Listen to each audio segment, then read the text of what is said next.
they're chaste. That is, they've been cleansed by Christ's blood. As a matter of fact, he says they're virgins.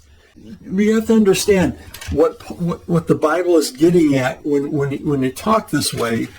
In 2 Corinthians chapter 2 or chapter 11, Paul said, but indeed you are bearing with me, for I am jealous over you with a godly jealousy, for I betrothed you to one husband, very important, one husband, that is, so that to Christ I might present you as a pure virgin. Paul goes on to tell these people that there are those who are troubling them.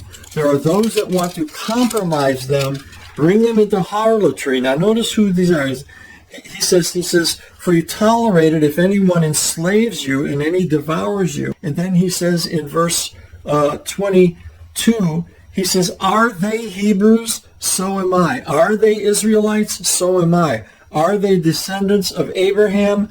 So am I. What Paul is getting at with this virginity that he's talking about of these people, just as the Judaizers were trying to draw the Galatians back into bondage, into Judaism, saying, you can be a Christian, you can follow Christ, but you have to keep the law of Moses.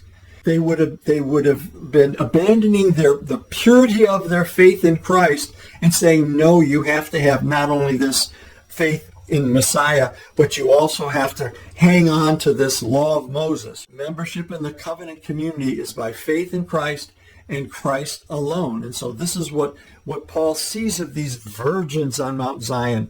They're pure followers of Christ. It says they follow the Lamb wherever he goes.